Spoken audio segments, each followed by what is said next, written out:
you expound on the Word of God, especially dealing with law, you have to understand law. You have law of God and you have Mosaic law. You have to understand these two. Who got 1 Timothy 4th chapter?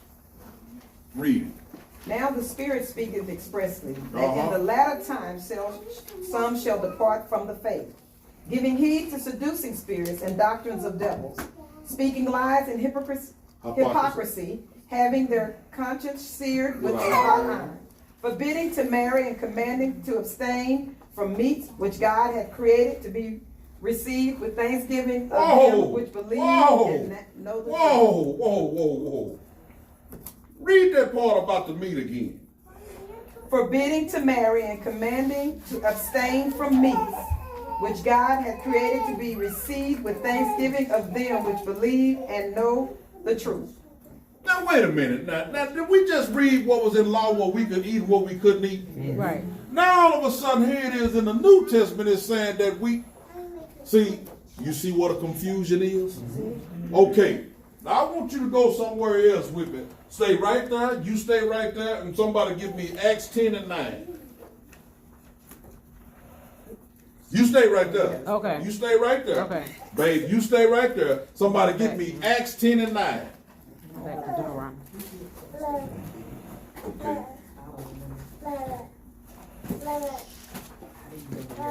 Okay. In fact, I'm already there. On the morrow, as they went on their journey and drew nigh unto the city, Peter went up upon the housetop to pray about the 6th hour. Can y'all hear him? Yes. And and he became hungry, and he would have eaten. But while they made ready, he fell into a trance. Y'all listen. He saw heaven open and a certain vessel descending unto him, as it had been a great sheet knitted at the four corners and let down to the earth, wherein all manner of four-footed beasts. All manner of what? Of four-footed beasts. Of the earth. And what? And wild beasts. And creeping things. And the fowls of the air. And fowls of the air. And there came a voice. Did it say fowls of the air? So we hearing the same thing, right? Keep reading. And there came a voice unto him. Rise, Peter, kill and eat. Who said that? God. All right then. But Peter said, Not so, Lord, for I have never eaten anything that is common or unclean. Okay, read that last little part. But Peter said, Lord, for I have never eaten anything that is common or unclean. Keep reading. And the voice spake unto him again, the second time, What God has cleansed, that call not that common. All right, you stop right there. Hold what you got. Now, can I work it? Yeah, please. Do I have y'all permission to work it? Put it together. Okay, now. See, first of all, understanding laws now. Let's understand laws. Let's understand customary. That's why I need to find my book. That book that I was looking for last week. You have to understand traditions. You have to understand lingo. You have to understand all these things. Now you have what? Law of God. You have Mosaic law. Law of God was birthed out of Mosaic law. It was separated. You have law of God, which is the 10 Commandments. The 10 Commandments is what Jesus said that I didn't come to change, to do away with. I come to fulfill it. That's what he said. Now understand what he mean when he said fulfill it, because under the Mosaic law, Moses had penalties if you did this happened. You get caught in adultery, this happened. You steal, this happened. You steal a man's sheep, this happened. All this kind of stuff happened under the Mosaic law. But under the Mosaic law, what Moses was teaching, what God was teaching him through Moses, all these different kind of foods that you could eat, all the different kind of food that you couldn't eat.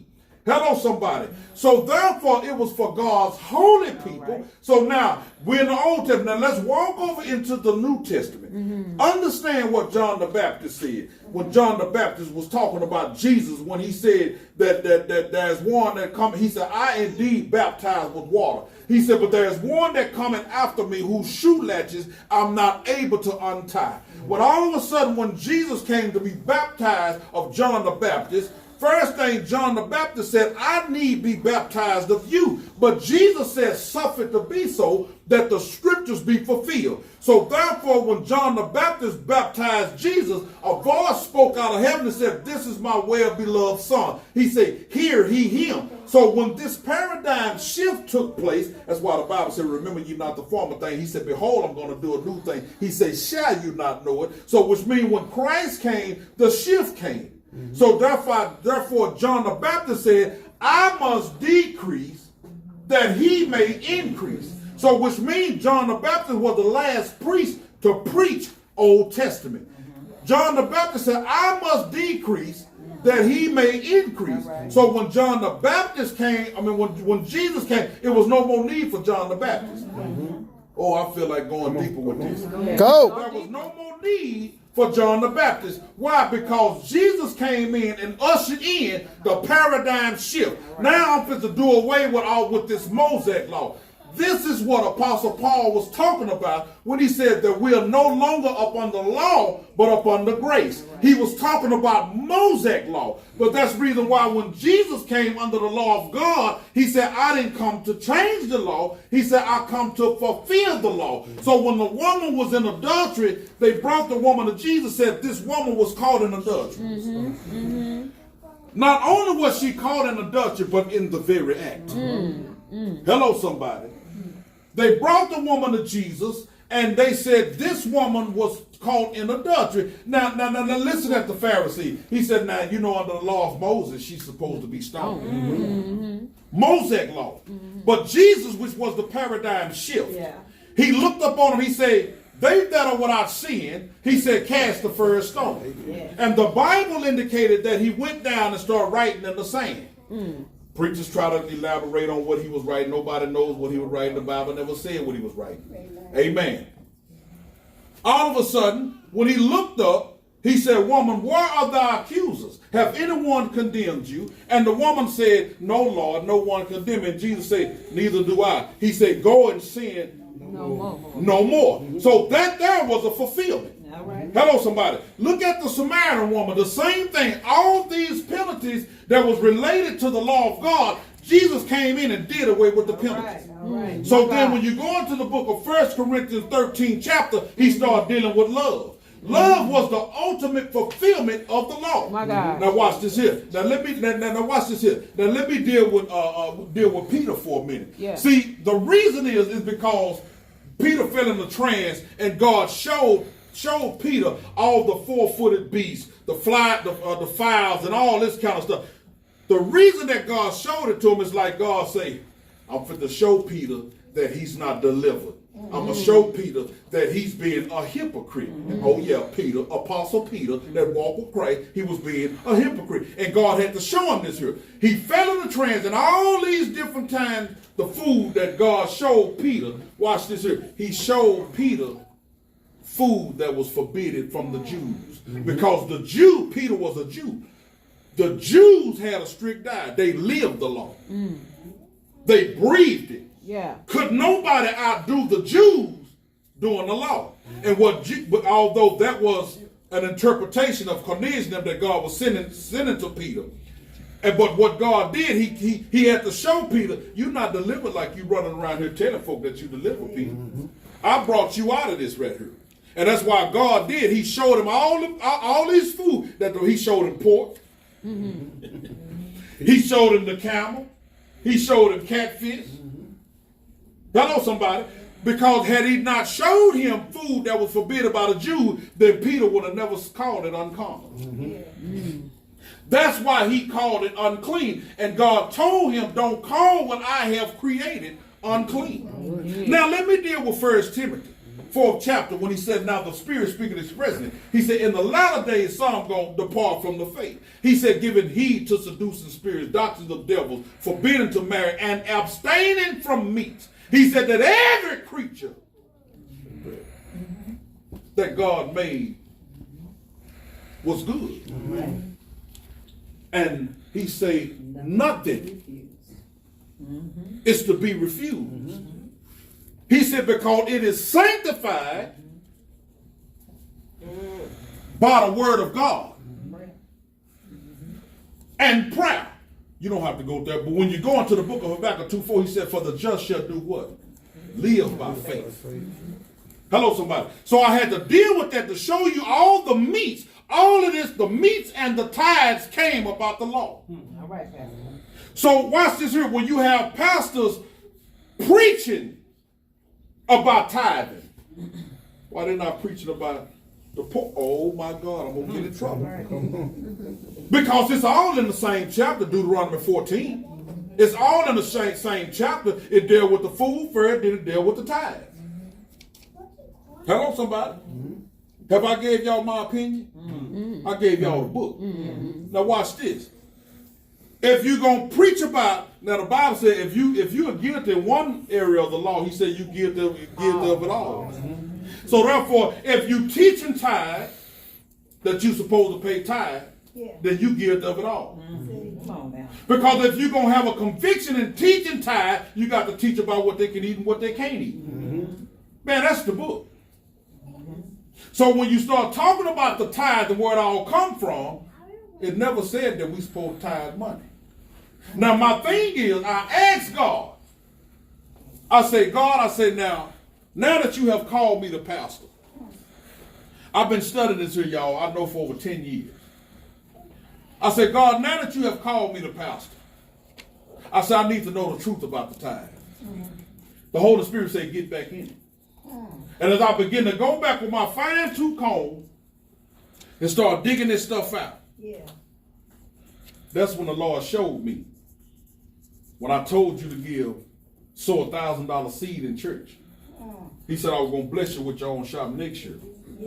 But then he showed me my report of the past 3 years about my tithe and my offering and all my obligations. He showed me the 112,000, 111, 109,000. I said, God, why that didn't get the shot? He said, that's not what I was talking about. He said, my people are destroyed for lack of knowledge. Hello, somebody. Now, we know that God don't make no mistakes. Sometimes I'm going to tell you something about conviction. There was a conviction that was on me because this is what I grew up doing. Paying tithe. I thought that was just the way you're supposed to do things. You pay your tithe. Hello, somebody. Right. Because first of all, I didn't want to be cursed. I wanted to be blessed. I wanted God to open up the windows of heaven and pour me out a blessing I don't have room enough to receive. Now, I want to tell you something. He's been opening up the windows of heaven this week.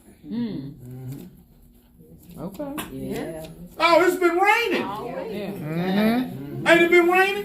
Yeah. It's been raining pretty much all week long. The only thing you got to do is go back and study. That's when he was talking about in Malachi, the opening up the windows of heaven, that was rain. We sitting up here, now watch this. We have the harvest of Ruth. That's our food pantry. That's what we look out for the less fortunate. And then all of a sudden, not you, but we got these deacons over here. No, the assistant pastors. Deacons ain't do nothing like that. Yeah. Now, what they doing, they stealing all the food, and therefore it's not enough to distribute amongst the widows and the orphanage. But watch this here. What God does, he gets upset. And he stepped in and said, these rascals is robbing me. So you know what I'm fit to do? Curse. Watch this. I'm going to bring a curse upon them. I'm going to curse their grand. Wait a minute. Hold on. Now. Didn't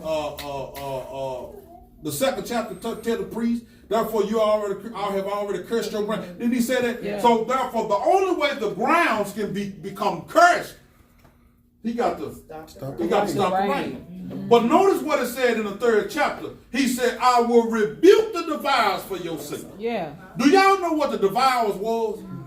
Cankerworms, palmer worms, pests. People eating this harvest. That's right, disease up on the harvest. Because if you got caterpillars and all these type of things, see, God was the one that protected their harvest. Ooh, man. My God. He was the one that was protecting it. But he said, but since these rascals is stealing all the food out the food pantry, he said, I'm going to shut this mess up. I'm going to shut it up. So the 3rd chapter of Malachi is when he's trying to bring the priest back into good standing with him. He said, now let's cut this foolishness out now. Now therefore, only way I'm going to lift this curse according to the 2nd chapter is y'all got to repent and turn back to me and cut this stealing out. Do you understand what I'm saying? So what God was doing, he was testing the priest. Hello, somebody saying that how we do it? But then again, what happens is, in our mind frame, now I'm going to tell you something. Our mind frame, certain things that we're taught in church, it's like, it's a no-brainer. We don't have to go back and study that. We got to do that because the Bible said we got to do it. We got to pay tithe. You understand what I'm saying? So nobody took the initiative to go back and study what it was talking about. So all these years, folks, like my grandmother, I'm going to use my grandmother.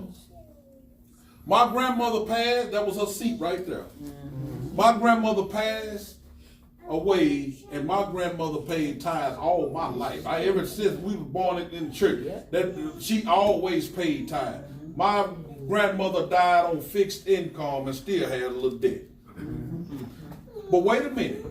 What was the wonders of heaven? Now, I already know what folks say. Well, you know, the Bible didn't promise you that it was going to be money. No, see, first of all, let me share something with you about a seed.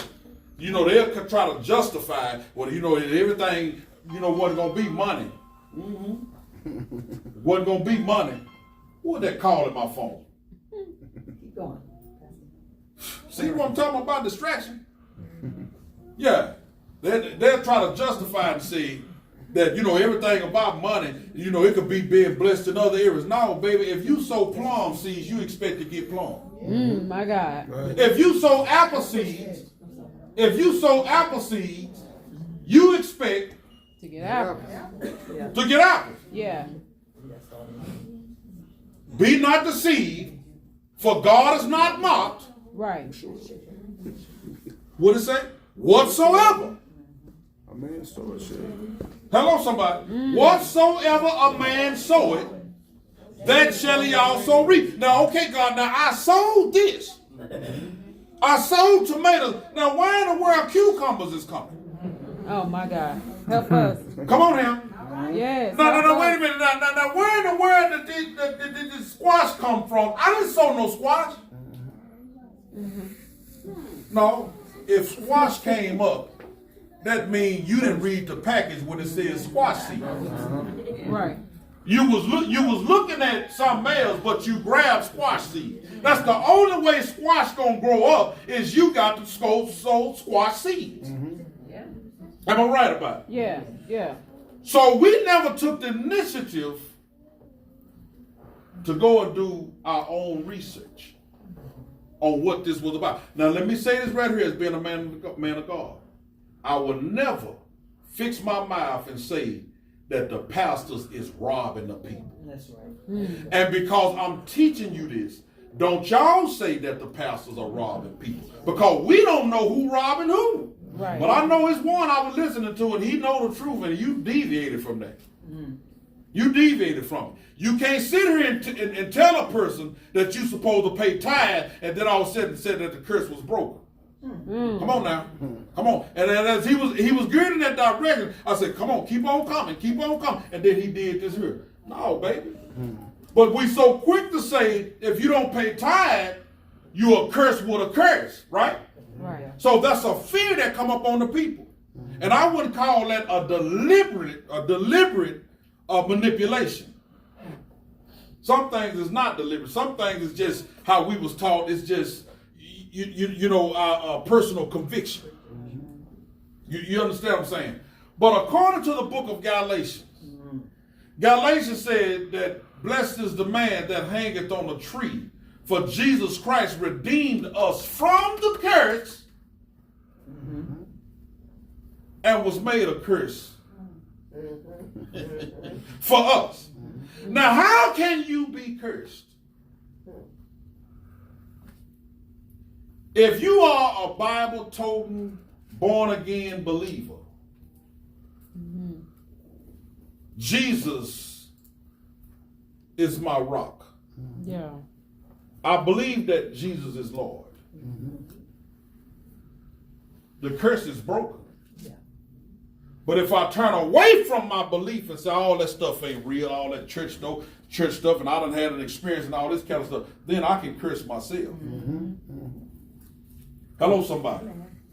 So when you think about the tithe and your giving, and so back to my initial point, when I asked God, when I got back in it, and he began to start showing me, and I said, Lord, why that didn't get it? He said, because that's not what I was talking about. He said, my people are destroyed for lack of knowledge. I said, then God, you called me the pastor. I said, I need to know what I'm supposed to do about our offering, because I start thinking about light bill, rent, and all this kind of stuff. He said, you put a bucket up there, and you just tell them to give. And whatever they give, that's what they give. If they don't want to give, you don't force them to give. Amen. I'm not finna fleece you. I'm scared of y'all. I'm just gonna be honest with you. I'm scared of y'all. I'm not one of them gonna stand before the people of God and flee. Oh, God is getting ready to do a turnaround in your life. You need to do a turnaround and sow a turnaround seed right now to the sound of my voice. And if you don't preach John 3:16, and then you come back right now, you need to sow a $316 seed right now. Don't think about it. Just do it. Man, I'm scared of that. Yeah. That's witchcraft 101. Come on. And that's all that is. Come on. But if God really calls you to do the work, and you teaching Bible, whatever God wants to be, he gonna fund it. He gonna fund it. My God. Y'all know yourself, I have not begged nobody to give this, begged nobody to give that. But it's one thing that God did tell me. He said, you let them know that they have an obligation. He said, but don't tell them what their obligation is. And what that obligation is to give. When the Bible tells us, he said, give according to what has been purposed in your heart to give. That's what you give. Now, I'm going to tell you something. Now, what God will do, he will put it in your heart on what to give. Your job is to just be obedient. And I'm going to tell you something. When God put it in your heart, not me, not pastor put it in your heart. God put it in your heart. Whatever God put in your heart to give, be obedient to it. I've seen seeds, come up the same day. I mean, the exact same day. I've seen things released the exact same day because of your obedience. Amen. Glory to God. I have seen it. When I started the church, God told me a certain amount for me to give every week. I have not gave no less than what God told me to give. I've gave that and I've gave beyond. You understand what I'm saying? I do what God tells me to do. And if I do what God tells me to do, then he going to do what he said he going to do. Amen. That's good. Hello, somebody. Amen. So when you look at the history of tithing, the way tithing, paying 10% off of your check, that's not Bible. That's not Bible at all. Yeah, 10% off your income, your net gross, where your net. Yeah. That's not Bible. And then 10% off your income tax check, that's not Bible. I'm going to just be real with you, y'all. Let me tell you something.